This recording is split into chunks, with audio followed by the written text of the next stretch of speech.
Sure.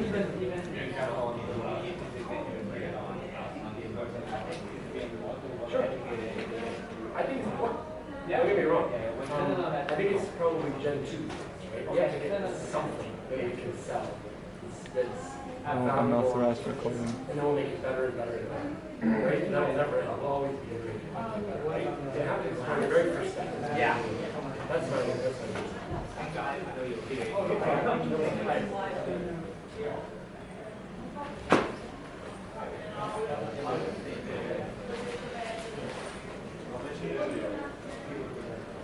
Yeah, you guys can sit.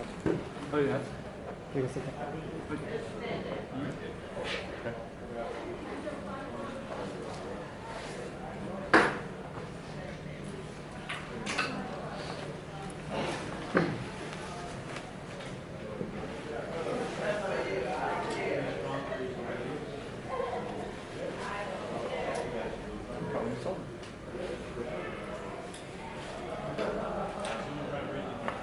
So just mind the time. You have 20 minutes. 20 minutes.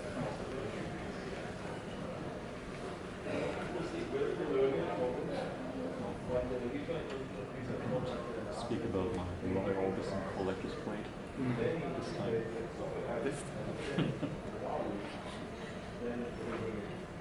So, I bought it back in the 90s. Roy Orbison was happy. I got it. It's changed, man.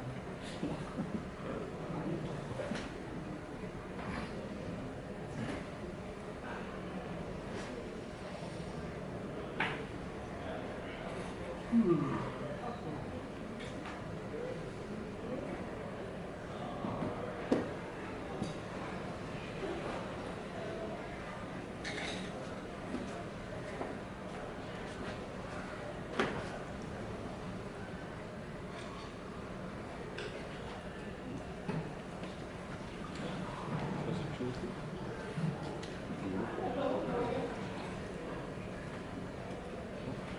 It's a crowd.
Okay, thank you a lot for coming to our talk.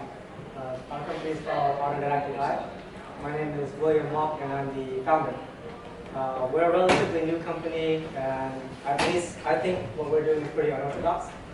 So what we're trying to do here is just kind of showcase what we're up to and how we might go into VR, blockchain, and a variety of other technologies. So just to start off, I'll give a quick intro on myself.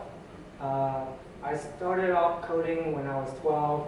I did a lot of gaming-oriented coding as well as just building scripts, AIs, and stuff like that.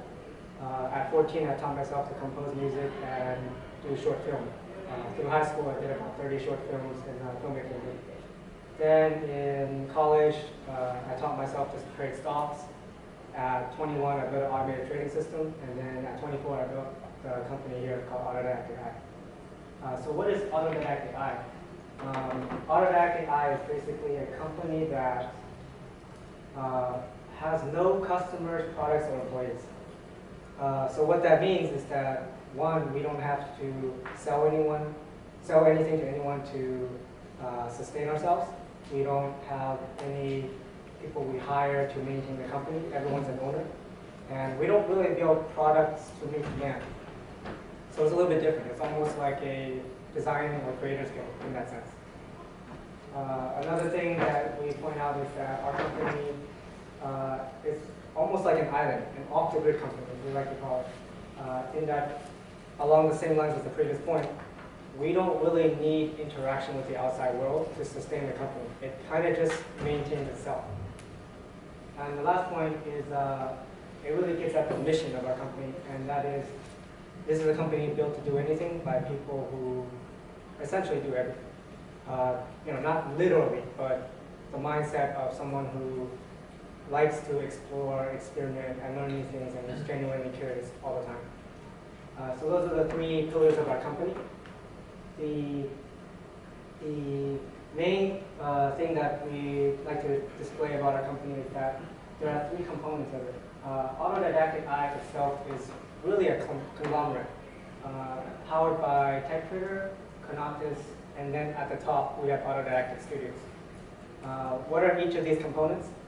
TechTrader is the automated system I built when I was younger. It's essentially a fully autonomous trading system that's been trading for over 4 years on its own. Hold on, give me 1 minute.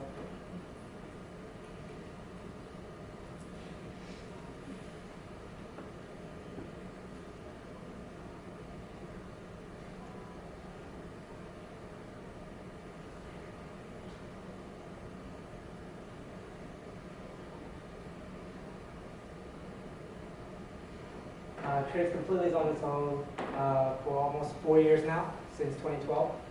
And the main idea about that trading system is that it's something that is in the background of the company. That provides a significant amount of the revenue for Autodidactic. And in that sense, it leaves the humans to be free to pursue creative endeavors. The technology behind TechTrader is something that's very akin to the gaming style AI that I grew up with. So it's not what you typically associate with quants, data science, or even machine learning that you hear about a lot now in the startup community. For one thing, it doesn't really do math or pattern recognition to get at the strategies that it does. The other thing is that it treats the market like a game. It's more or less an agent that is trying to survive in the market environment or do game strategies against other players in the market, as opposed to trying to treat it like a math model. That's, at a high level, what the system's about. We have more information on our website on that, but that's not really the focus of our talk here. The other item, Conatus, that was on the other side of the graph.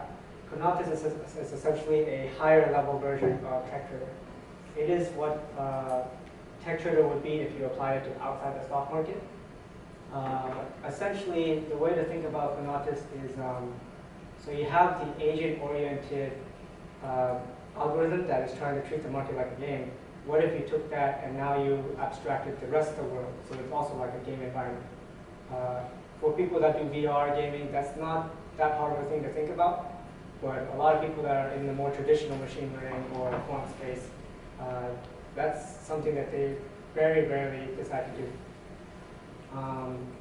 At a high level, we have a breakdown of how we approach our AI style. The longer term project for Conatus, TechTrade is built, but not Conatus yet. Longer term, we plan to use this as a roadmap to develop that AI component.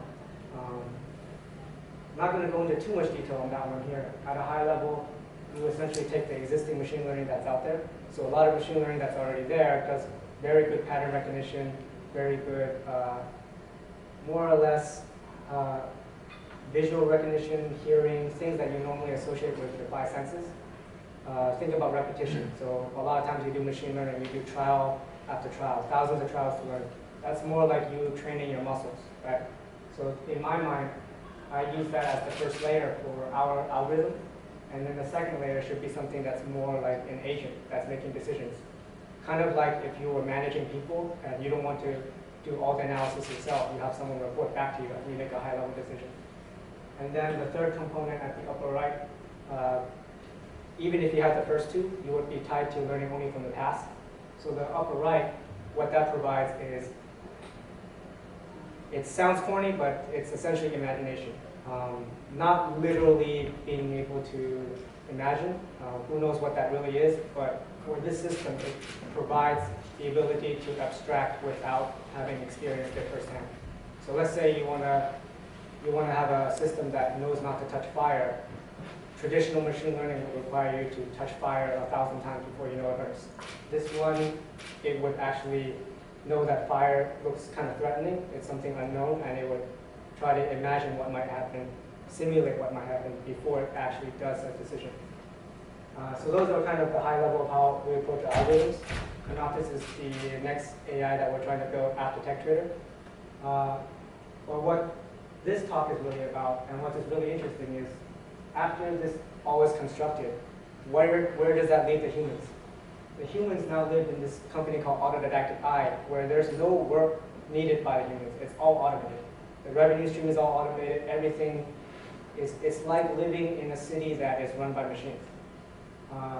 So what I think is very interesting is that it now allows us to create an environment where rather than us having to work 9 to 5, we can focus on more creative endeavors. Things that really require us, things that require us to do things that machines can do and us uniquely can do.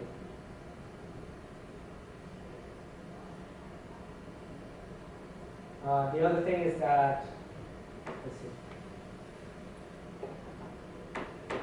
Sorry? Just one.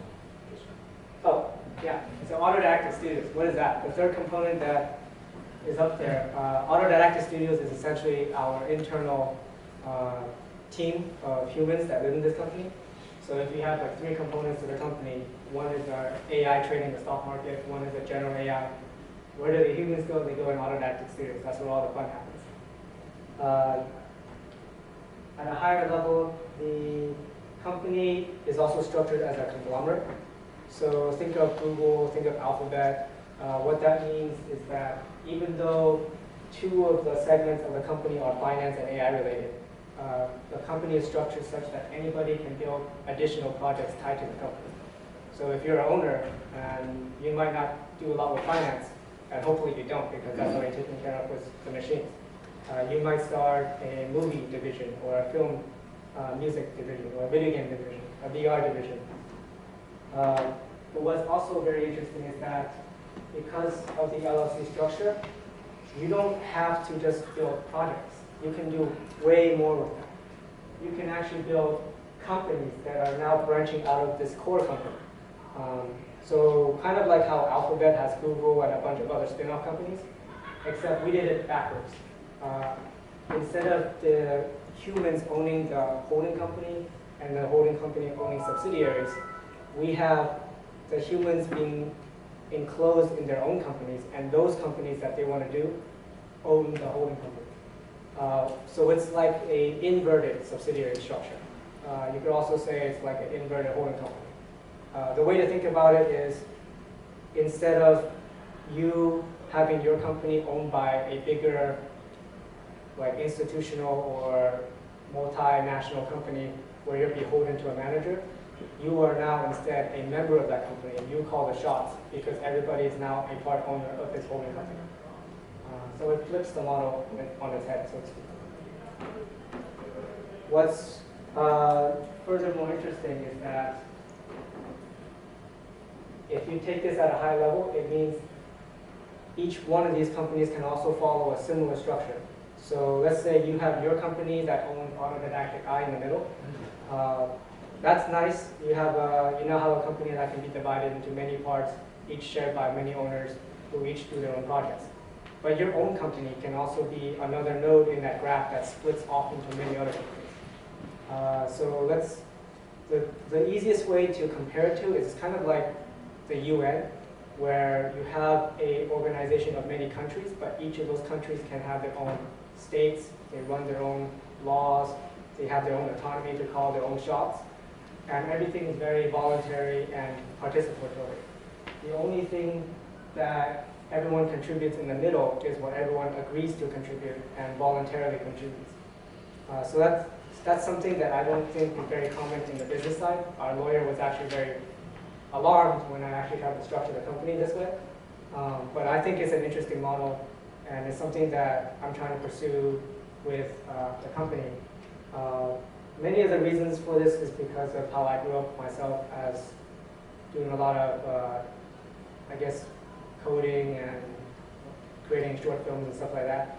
A lot of times in my background, what was frustrating is that you can essentially lose control of what you create if you just weren't careful enough with your IP. And I wanted to build an environment where I could just focus on making stuff 24/7 and not worry about that. So that's kind of the essence of the company. Right now we're actually looking for new members to join, and what we're trying to do is we spent the past year building this foundation, the revenue being automated, the algorithms essentially maintaining the company, and now we're looking for people to build these branches to grow the structure.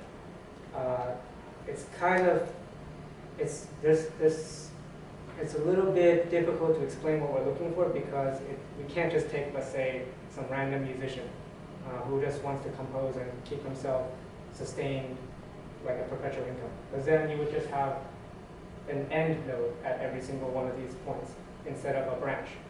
We don't want this to suddenly end right now. We need it to branch first so they can grow. So we're kind of looking for people that want to start their own companies and actually share a similar vision to what we're doing. And what we find is a lot of times they tend to be self-taught. A lot of what I'm doing now is self-taught, and they tend to have a lot of broad disciplinary experiences.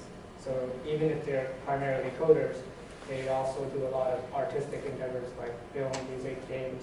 They might also be well-versed in finance.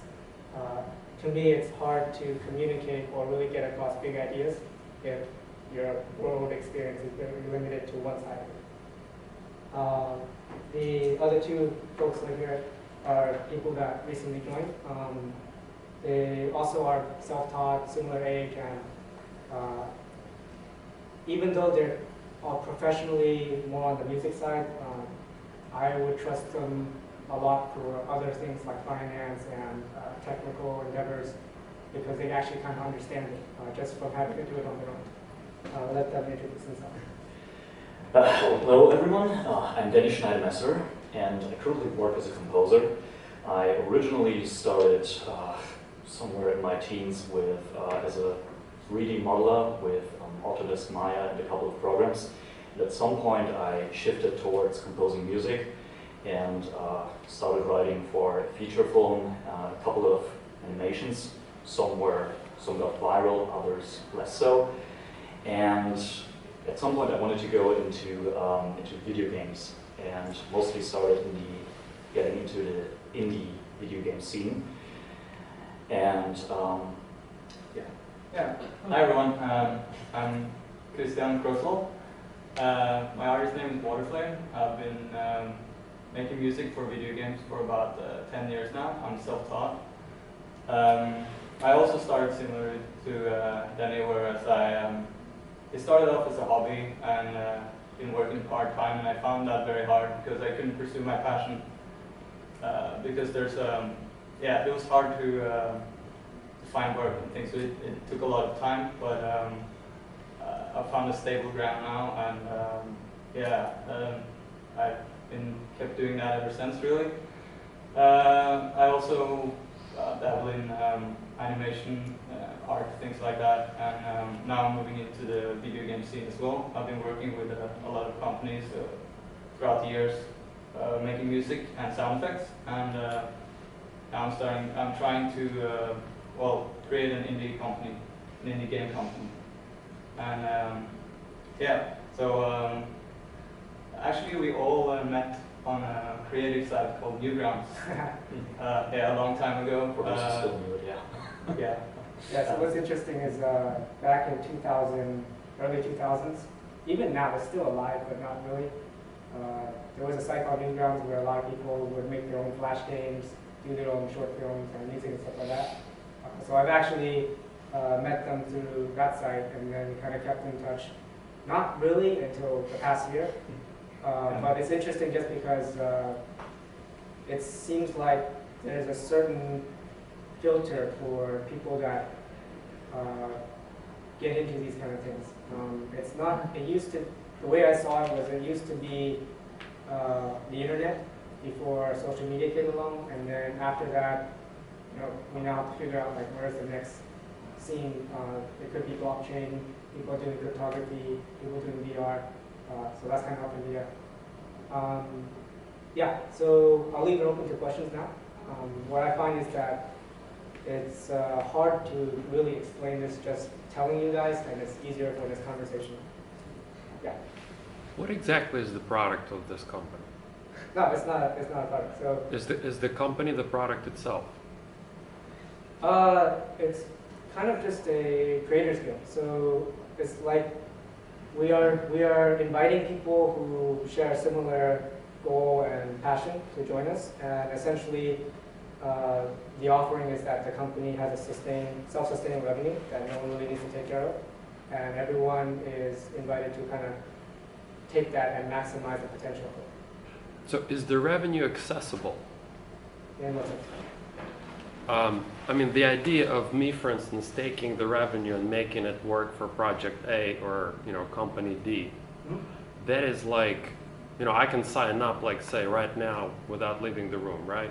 I mean, Well, I mean, it's not, we're not, okay, it's, we have to be careful here, because we're not an incubator, we're not an accelerator. We're trying to build, I guess you could say we're trying to build a mini community, and we're looking for people that are similar-minded and want to see where we can take this. oh, that's without saying we're in the Yeah. room. I mean, Yeah. we're like, Yeah. So like, you know. it wouldn't be like some guy wants to publish a book and he comes to us and we like fund them. right, 5 but let's skip that part. Yep. Like, we're similar-minded. Yep. So now let's move to the next phase. Like, we're, Yeah, then we just, you know, assuming we get to know each other and we get along and you like the other members, then yeah, it's just you sign on being a member. What's very interesting, if you go to our website, we actually created a completely new style of operating agreement to match the inverted holding company, and it's essentially democratic. Everything's majority rule. The operating agreement explicitly says the company owns nothing, no IP, nothing, unless someone explicitly signs it over to share with everyone else. That way, no one has any, you don't put anything in at risk, and essentially the company only exists as a cooperation or collaboration between like-minded people. Yeah. So you have Conatus and TechTrader that are giving you essentially your revenue to fund all of those different projects coming from your members, right? So you have a fixed pool of resources. It's growing. It's not but- fixed. well, it's growing, but Yeah, at it's any given time, there's all these projects that have Yeah. different costs. right. And Right. each member is essentially going to have to allocate to themselves what they need for that project. How are those decisions made? Who makes those decisions? So the equity of each member essentially decides the division of resources. And the way I'm approaching it now to keep, it's almost like trying to seed a cryptocurrency for those that have built one. You have to make sure that it starts off decentralized enough that it doesn't get all controlled by one person. So the way I'm approaching it is I'm kind of giving everybody a small amount, but nobody has enough to kind of force control the company. And then over time, hopefully that everyone's amount grows a little bit more. And then at some point I can step away, and then you essentially have like a democracy sort of functionality. So people doing the allocation division, it would be based on majority rule or some accepted provision by the managing director. And how is the growth, how is the return allocated? Like say there's these various projects, but one is completely It's tanks. all majority rule. It's all majority rule. So the way to think about the scalability is that you wouldn't have individuals at the central level. So Autodidactic itself wouldn't be owned by individuals, because if you have like 100 individuals, it would be chaos. You would have groups of individuals that think of countries. You wouldn't join the UN as an individual. You would join it as part of a country. And you as an individual is part of a city, part of a state, part of a country. So that's why we're looking for people to help build these branches, because essentially it's going to become like a conglomerate, but backwards. I'm not sure. Yeah. This previous question is, I'm liking it. And in terms of, what if the project that you're building and I'm building, right, requires different resources? Yeah. Okay? And then we need to allocate those resources to different projects. Mm-hmm. But they are, say, they're in time. The projects are evolving, and Yeah. they need a certain, stream. Mm-hmm. And then somebody else joins, and then a lot of things are happening. How do we stick with funding the projects that you or I start? And I mean, how does it all work? I mean, majority doesn't necessarily work with projects, because their funding might be different and requirements. So that's why I said it's very important to find like-minded people, because it wouldn't work if everyone was out for themselves. It needs to be a somewhat cohesive team of people that are genuinely looking out for the betterment of the overall structure and not just their own project. So let's say I might be wanting to work on AI, but the way my timeline goes, I might not need the funding, or it might not be as urgent as someone else trying to do something that might happen next month. Ideally, we shouldn't have people in the company that are like, I don't care, I want all the resources to myself for the next 3 years. We don't want people like that. The majority rule helps in that people like that can be voted out. To prevent mob mentality, that's where this republic sort of formation comes in, is that you don't really make decisions as an individual, you make decisions as part of a larger group, which is the owner of Autodidactic. Kind of like you don't really represent the U.S., you are one individual in the U.S., and the U.S. collectively makes a decision in the UN. Yeah. So how do you, get like-minded people to work with you? Like, how do you actually judge, if I join, you don't know anything about me, and I could, take all the resources from my own company? Or how do you prevent people from grouping together, like company C, B, and D, overtaking it and ignoring company A? That's a hard question. We're still figuring it out. Okay. Yeah. So the way we structure the operating agreement, it's almost like a decentralized legal agreement without needing blockchain or things like that. There's the majority rule, but there's also the fact that the holding company doesn't actually own anything. So that means if you do your own projects, it's contained in your own company. So you kind of live and die by your own merits. So if someone decided to start a fraud company, their company would get shut down, but it would only be contained within their own entity. It wouldn't affect the rest of the members. So the legal structure has a lot to do with how we make this scale. Yeah. Are you looking to have companies actually that join this network actually turn revenue, like actually generate revenue for the greater? No. In fact, if your intention is to try to make more money, like your end goal is to make more money, that would be a red flag for us. Right. We're looking for people that, because the stuff that I've built so far, TechTrader, it was something I built for fun, honestly. It was something I built for fun coming from my video game experience. And none of that would have happened if I was actually trying to get a degree in finance and make as much money as I can. In my opinion, the really valuable stuff comes from people that are just interested or curious about what they're doing and genuinely passionate about it. Yeah. Yeah, so what's the cost of admission or the window of consideration that you guys know? Cost of admission, 0. It's basically if we feel you're a good candidate and you get along with our team members that are there already, then we start figuring out next steps. It's a two-way street, so we are looking for people that are trying to build this as much as we are trying to build it. Yeah. Is there a leader to your cult, or second? Yes. For now, because I just started this company just barely 2 years ago. Yeah. With me and one other, so it's essentially just less than a handful of people right now. So there's still some form of hierarchy, even though it's democratic, and kind of united. A hierarchy of maybe 4 people. I don't know if that really counts. It's more. It runs almost like a close group of friends right now. So I was going to say, why don't you just let the AI run it then? What? Why don't you let the AI run the whole show? The choice. Make you choice. started out talking about being about people and then about being artificial intelligence. You've got these sources, and then you're still putting people in a way, and ultimately that's where things start to break down. I think we're talking about 2 different things. The AI maintains and keeps the company funded. I'm just talking about where does the company go? Like, do you want it to become the next Apple, or do you want it to become a foundation? Those aren't things that, what is the automated answer to that? There's no And so automation. who decides that then? So who decides where the whole ship is going?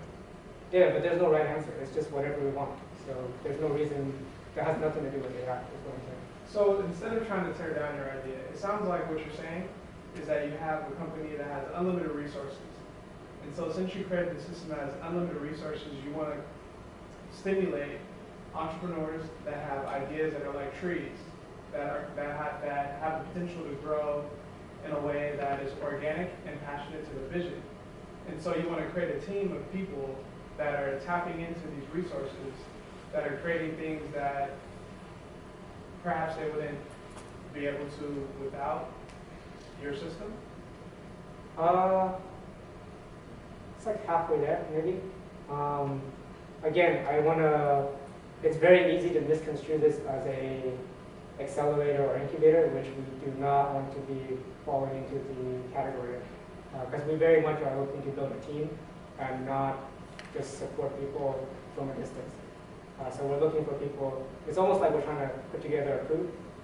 We're not really out to see people or find people that just have projects that want to be funded. I understand that. So since it's not based on projects that want to be funded, but it's based on, I guess, imaginary concepts of infinite growth.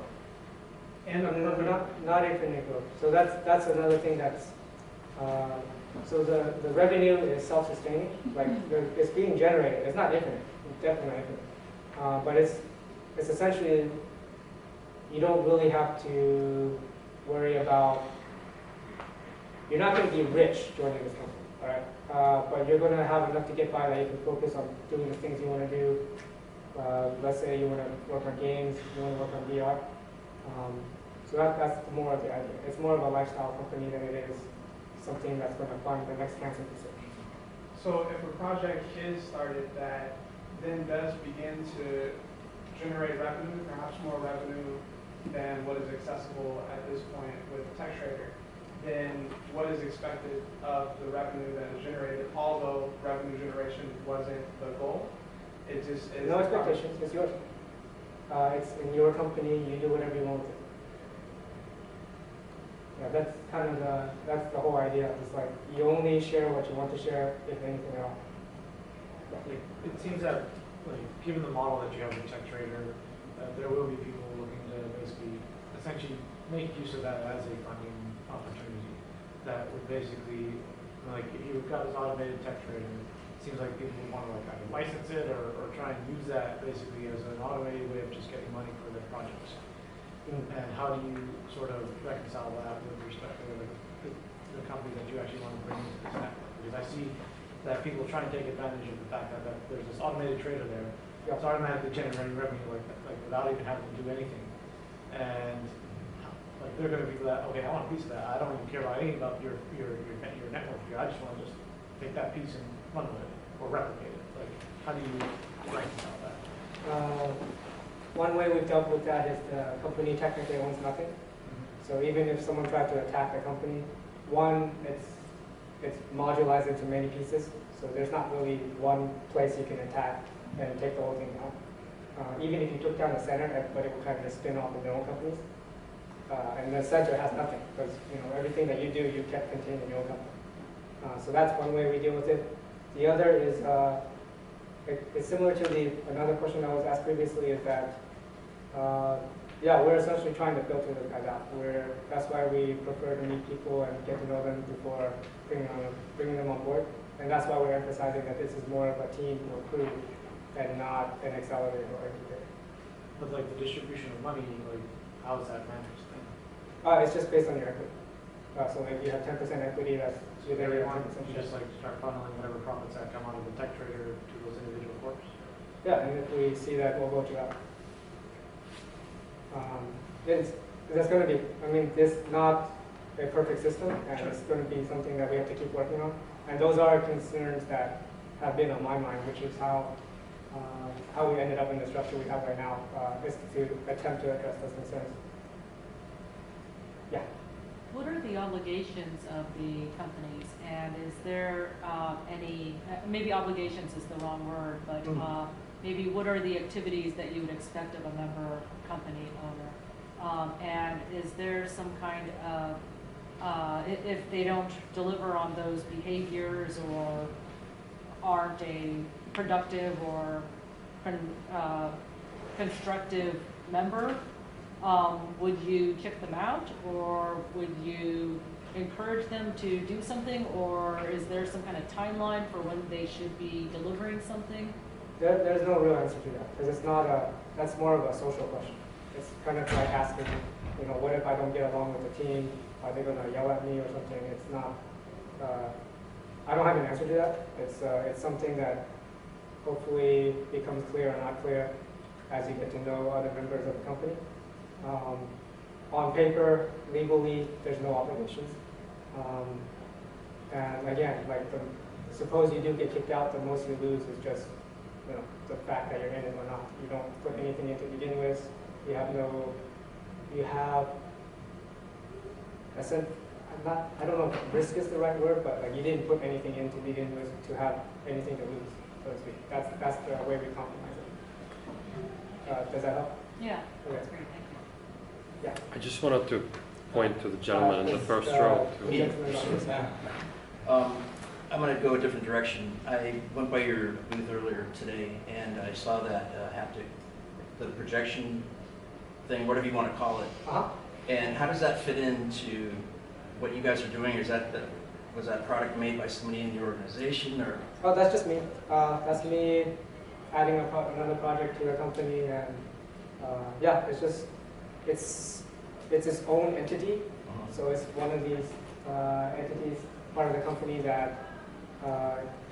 If it succeeds, it becomes something that I could share with the company or not. But yeah, it's an example of the things that we can do without having to worry about the business side of it. Yeah, it's kind of funny because so we are working on a VR game right now. Me and Christian over there is also helping compose the music for the game. So it's kind of like an in-house game studio. But then we're also working on projects relating to blockchain. We have projects also working on web design, and one of our members is actually doing short films. So we're kind of all over the place. One way I describe it sometimes is it's kind of like a studio, like let's say Pixar or something like that, except it's not limited to just making films. Any other questions? So you said a couple of contradictory things, which is one, how much decision power you have depends on how much equity you have, but then you said people didn't put anything in, so they have nothing to lose. So what is the definition of equity in the company? Equity, okay. What you put in is separate from equity. What you put in is legally it's called capital contribution. So let's say you get 5% equity, you put in $100 to get it. So what we're saying is that you don't put anything in to get your equity. If we decide to have you join as a member, you might get 5%, 10%, but you yourself put nothing in to receive that. So what is the definition of equity? It's the legal definition. It's the voting and economic interest of the company. Okay, so depending purely on your impression of someone, you're going to award them with equity as defined by a percentage of ownership of the company. Yeah, I mean, that's how most companies operate. No, usually you buy it, right? I invest in you buy, your company you buy and it, I you have invest. so many So yeah, we are not equities looking for represented as investment. shares, right? And then the shares have a dollar value. Yeah, so that's if you're an investor. So we are not looking for investors. We're looking for people who want to join the company as, I guess you could say, like someone actually working in the company, doing stuff with the company. So we're So you're looking going to for. define maybe by what you think they can contribute from their talent, you will reward them some equity as a sort of evaluation of what you think their ability to contribute is? So it's like an active shareholder, is that a better way? Yeah, I guess you could say that. Like to me, because I'm not like a big legal or finance guy. So to me, it's just forming a team, like a design team. You know, if you wanted to start your own game studio or something, you're essentially looking for people that want to build that company with you, and it's not really an award of equity or buying equity. It's looking for people that you think would be good teammates. You're in the middle. Yeah. I've had my hand up for a long time. Hi. Hi. I'm actually in the legal arena of legal compliance for VR. And I think what I'm hearing is a lot of red flags about the IP rights, the intellectual property, who holds to that when you're dealing with shareholders and design team and a lot of ideas someone wants to separate. There's a protective issue that goes on there. And I'm wondering how you have addressed that at this point in time. Or maybe you haven't gotten there. I'm just asking. So our operating agreement is structured such that the company owns nothing by default. So any work you build, any IP you come up with, it belongs to the person that come up with it. And the company owns nothing unless they explicitly sign it up. So even if you use company resources to make a game, come up with a very lucrative idea, that's yours. But what if it is a collaboration of mini-grid minds that come up with that, and you spin it off as a company, and that's what I'm hearing you say. Just so, it seems like there are, from a legal standpoint, a legally compliant standpoint, your operating agreement sounds overbroad to me, but I haven't seen it. Right. But all I'm saying is it just seems like there can be intellectual, and I deal with these issues pretty much daily for startup VRs. The holding company doesn't hold anything. So we encourage people when they build projects to always form a different entity. So that's essentially something for the members involved to figure out. So if I decide to start a game, if it's just me, then it's just me and my entity. No conflict. If it's me and Christian, then we form that entity and we figure out outside of this company in one of those branches how we deal with it internally. So that project becomes an LLC or its own incorporation, and those rights stay within that. Right. But who's holding all your contracts and all your rights? I mean, because this seems like it's self-sustaining. Does it have a legal source code in it that's helping you manage all this? I'm just curious. The company has, it has. So there is a legal department. Yeah, there's a legal department. There's a compliance department. That's what I wanted to know. Like I got a little scared for you there, sir. Okay, thank you. Yeah, I just want to talk to the team members. Are you okay, guys available? We'll be around for like the networking session afterwards. So. Oh, so you guys? Yes. Yeah. Yeah. Do you have particular roles in the company? Not really. We just work together on, like for instance, now I'm working on this VR game. I work with kind of the same way I would work with any other company. Like it doesn't change anything in that sense. Yes, it's pretty much the same case for me. I'm still relatively new, pretty much as new as Christian is. And yeah, I come from a background where I kind of started working with indie game companies. And after years of writing music for games that weren't released because they at some point kind of had problems with the financing, I kind of realized that that something like what William is doing is, and kind of, it pretty much just unifies the financial part with the creativity, would be pretty much the right way to go for any future projects, because there's actually money behind it, and there's actually resources that you can use, rather than falling into the danger of kind of losing the project at some point because the resources are missing. Yeah, so more to Danny's point is a lot of projects that at least I used to be a fan of, a lot of them might have been invested in or crowdfunded or something like that, but you know, they were never really independent because as soon as their backers pulled funding, they died. So that kind of going along the lines of me not wanting to lose my IP to some unknown participant. Similarly, I don't want to be in a situation where I could be working on a project and there are strings attached. I might randomly lose the project to some unknown backer. This builds an environment, you could say like a safe environment for creators. So if you make something dope and like Facebook reaches out, or traditionally if a company is making something awesome and then Facebook sees that, then they'll reach out and they'll offer all this money, which would then maybe it will become acquired. And then you're saying the world would effectively lose that initial seed vision of what the project could have been because they sold it to Facebook. And you're saying that you're offering a platform that would enable people to continue to hold on to their dreams, I guess. Are you talking about the backers that come that I was talking about? I'm talking about, let's say I'm making an awesome project and a big company sees it. Yeah. And they're like, hey, you're awesome. We want you to come on to our team to develop that internally. So we're going to buy it, and we're going to buy you and your talent and your vision. And then they're going to create it internally. And then therefore, it becomes what that company wants it to be now, rather than what it was originally dreamed to be. Are you saying that your company is to help that not happen?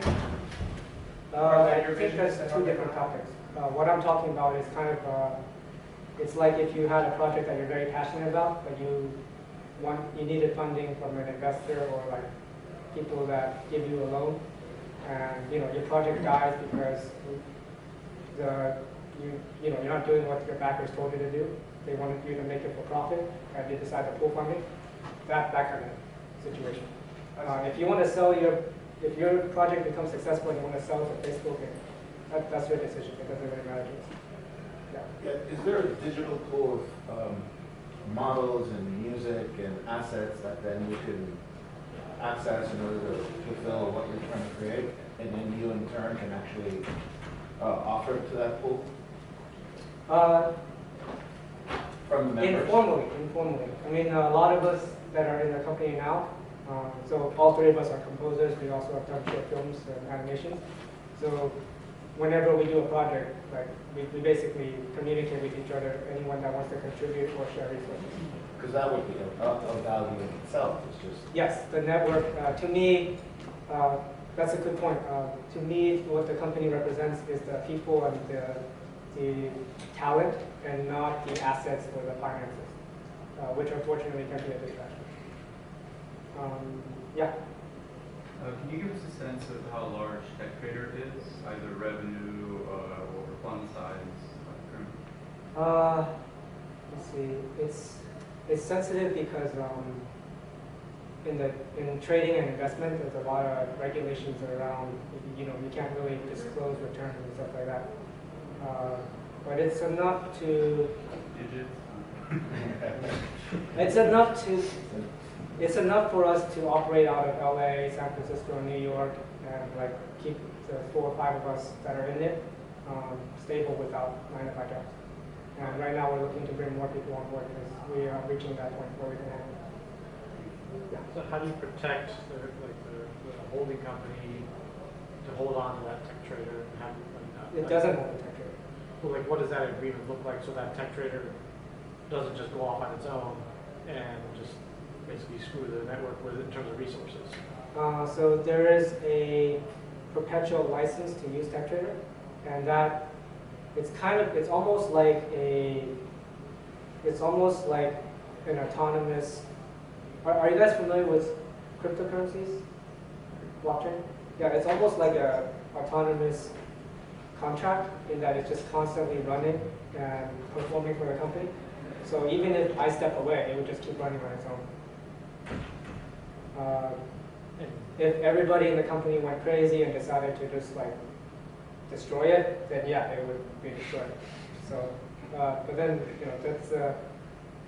that's majority rule for yourself. So is it only the holding company that has that license with the tech trader, or do all the companies themselves actually have like a it's the holding company. Yeah. And is that the model that you're going to stick with, or are you going to eventually distribute that to all the? I don't see a reason to. Well, it's kind of dangerous. Well, that's why. So ideally, and one thing I do try to emphasize is that ideally people coming in shouldn't need the revenue. It's an amplifier and not a safety net. So that's something that we're trying to emphasize. So like if you're coming in and you actually are trying to, if you actually are looking to have copies of the algorithm, it's like a red flag. It's like, why? Aren't you working on a film or, so, yeah. I'm a game designer by trade. Yeah. So my question, I'm very curious about, have you designed anything inside TechTrader to prevent it from falling prey to other tech traders? I can see a world where automated agents start fighting themselves on the market and undermining each other.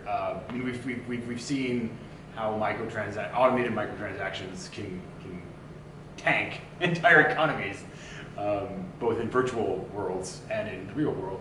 I'm curious what type of protection mechanisms, if any. TechTrader is really slow. So it trades on the order of average 2 to 3 months out. And then it's not really trying to arbitrage, it's more like an investor. So some of the trades it does is like, it bought Apple around the same time that Buffett did and held it for about a year. So it wouldn't really be sensitive to flash crashes or fluctuations in the short term. And then secondarily, it's not really trying to, because it's investing, it's not really trying to participate in a zero-sum game. The way I describe it sometimes is, it's like if you have 2 competent drivers. If you're a quant and you're looking for patterns and you're trying to do the same thing that every other arbitrage is trying to do, then you would drive in the same lane and crash. But if you actually try to build a system that's learning to drive, they would just dodge each other. They would drive in separate lanes. They wouldn't see a car there and try to swerve into the same lane. So, the return might go down, but you wouldn't have this like sudden. I think in 2008, like everybody on Wall Street was using the same algorithm, same strategy. Not same algorithm inputs. because it wasn't learning. It wasn't actually learning. So everybody did the same trade and then caused the market to have a really big swing that kind of killed a lot of funds. But that to me is almost like a false market because they're just having a rule-based system. Yeah. Once you assign, say, a certain equity to one of the companies, does the equity ever get redistributed, like based on sort of the resources of all the companies in the network, or do you just say, okay, you get 5% for life? It's majority rule. So like, every time, like, so say a new company comes in, like right now it's allocated 5, 20, 20, whatever the rest, right?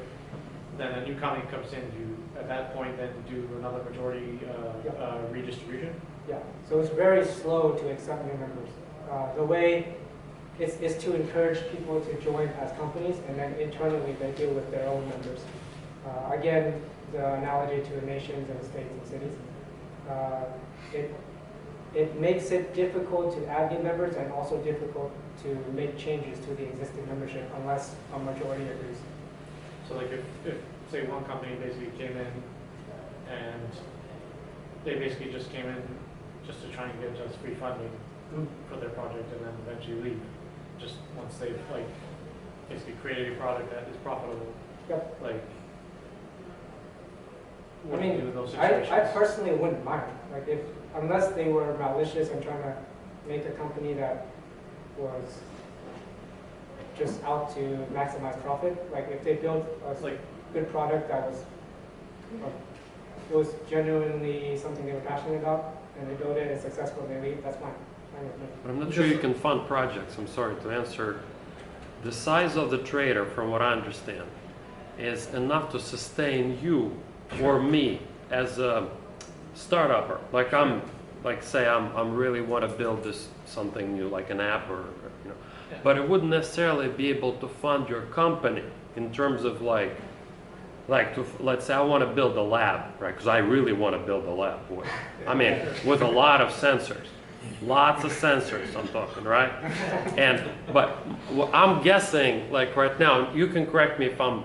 Well, I think you're on the right track. Right. We are not in the business of funding dreams. We're basically taking away the need for a 9-to-5 job, but it's still on you to make your dream happen. Well, that's the thing. Right, you still go get your fund. I mean, in terms of... So would you encourage, because like, a lot of people, they want to like build amazing shit.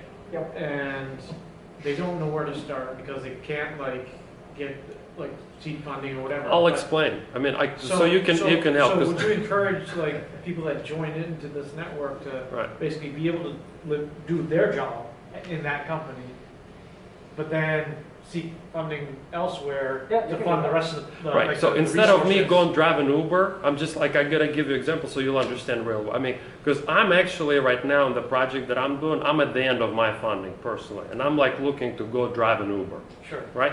And I'm tired already. Like I'd rather not do it, and I'd rather put more of my time into the project that I'm working on.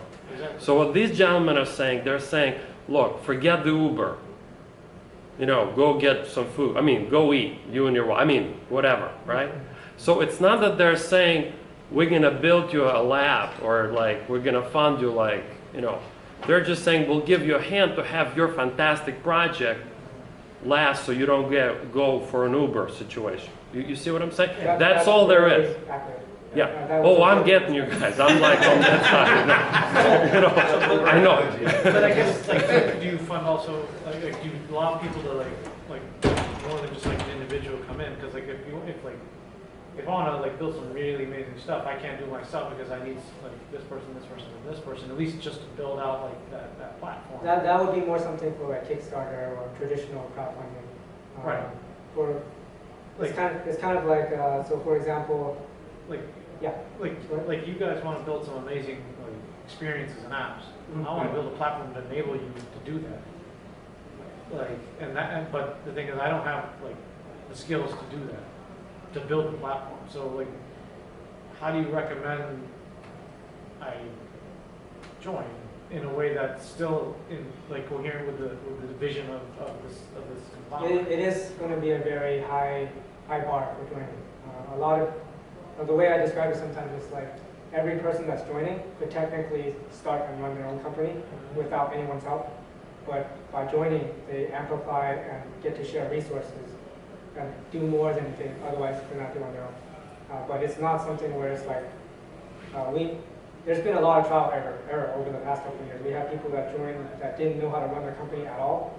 So that was a big headache because they were doing things like writing off expenses that, you know, essentially you can't write them off. And then we had other people that didn't know how to set up operating agreements, didn't know how to register, and it was constant hand-holding that was weighing down other members, which is not what we're trying to fill.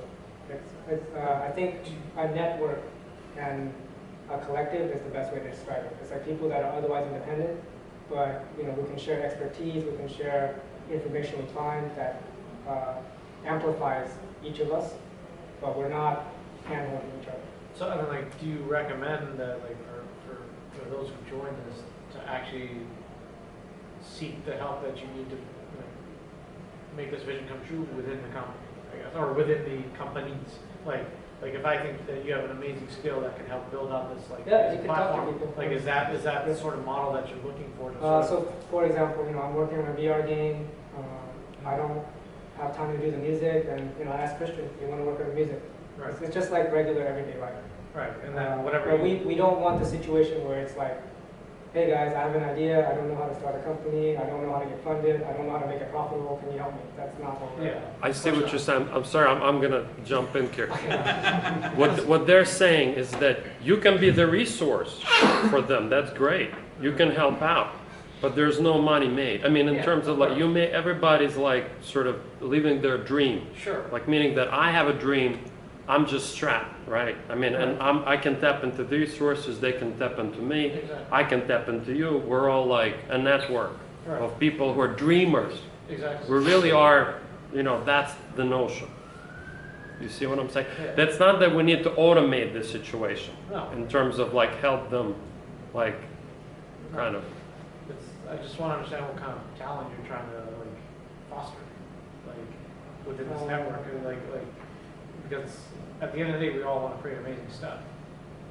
And so I'm trying to understand sort of how that fits with corporate America. Who wants to just make profits, and psyching off amazing talent that could be part of this network. And take over the products that basically, like you were saying, basically buy these products off and then just turn them more It's profitable. kind of apples and oranges. It doesn't really have much to do with what we're doing. They can happen together or they can happen separately. It's not really related.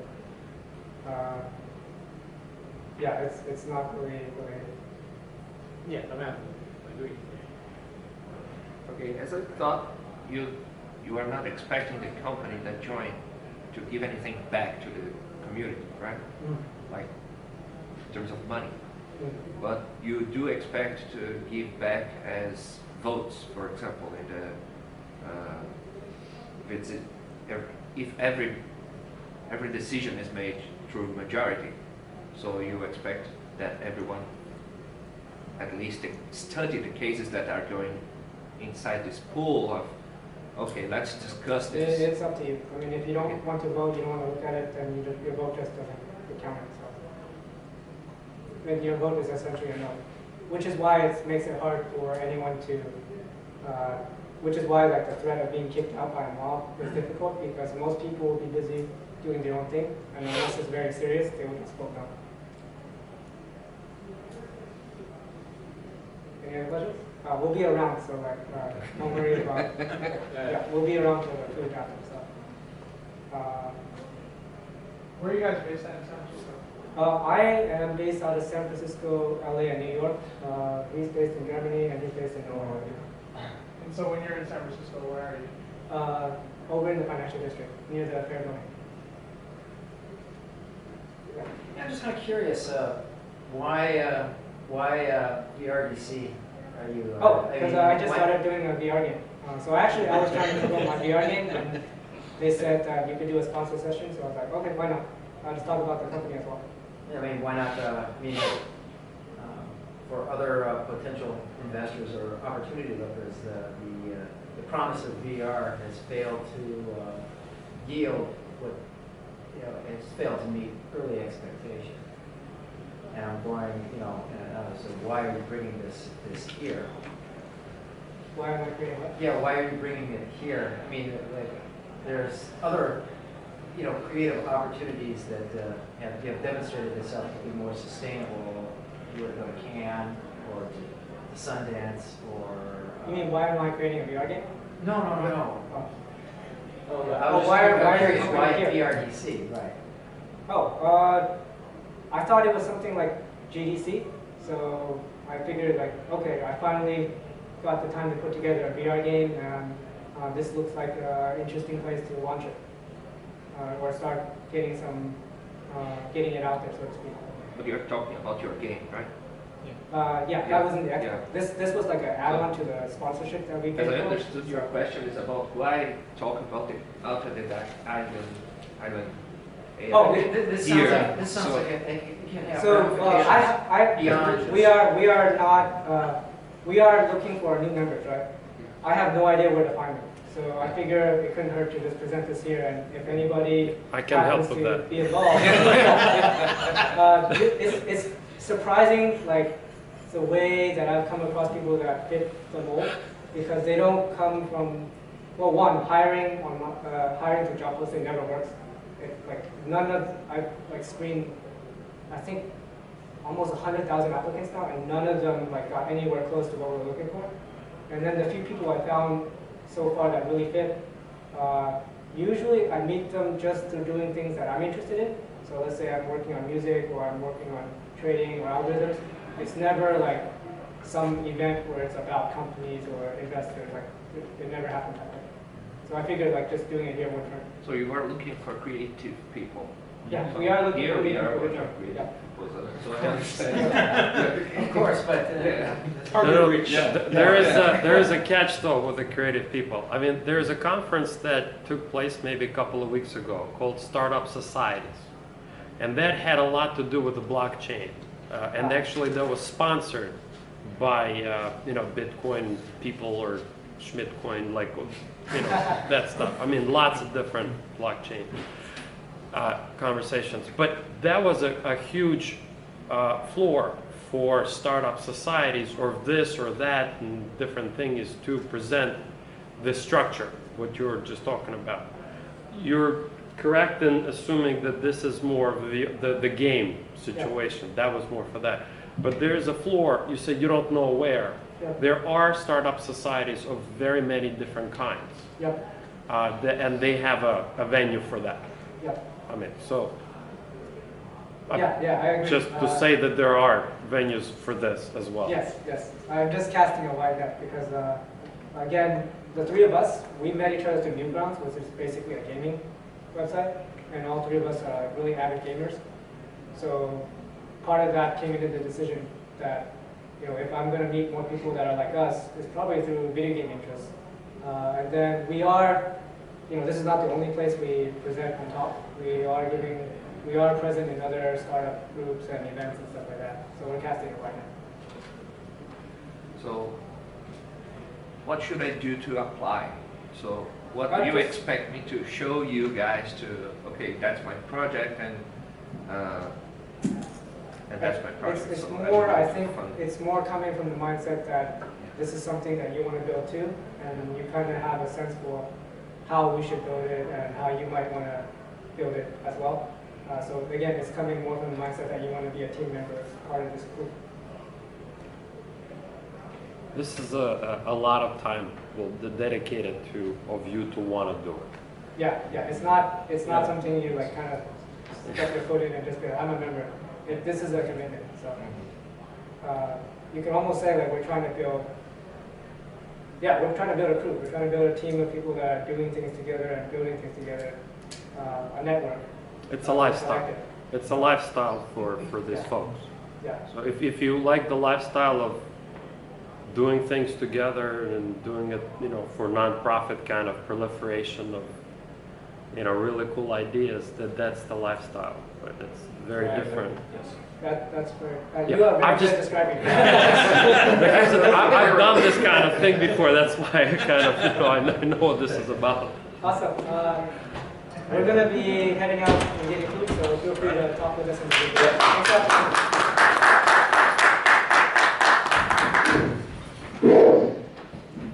That question's for you. Yeah.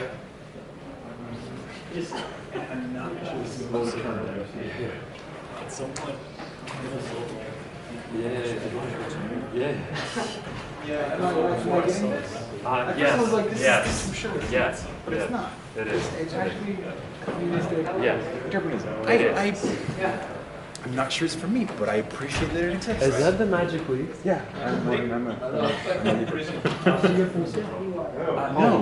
I actually work at the Presidio with the Island folks. We're a team of 3. Give me a number. I mean, Oh yeah, sure. Because most people online know me. He's really famous for shooting, except he just never actually gets full shooting. So, yeah, he has like at Magic League. But no one knows. Like, no one knows the first everyone has heard my music already. I'm a designer, but I'm a very I'm trying to own up to that. Yes, I do. I did the bloops for You want to just put it on the top for them? Yeah. You just say, like, Give me your email. I will email it to you. I didn't want to like create a salad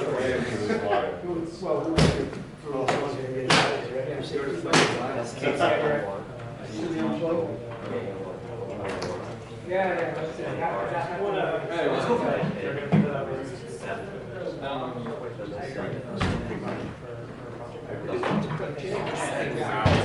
Yeah, sure. Old school. But consistency for many years. Oh, everyone's almost. It was. I'm sending it now. Right, and that's been Excellent.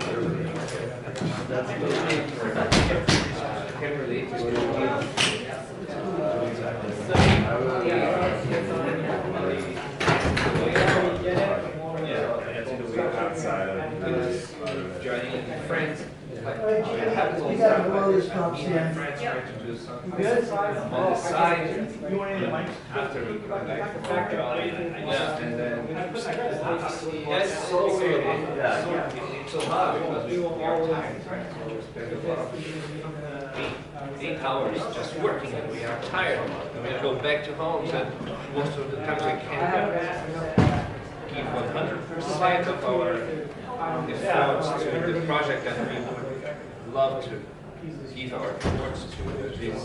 Yeah, That's, I think, it's pretty much like that. Take me for instance, I would be perfectly fine with that. And it just takes away that little, very tedious extra job.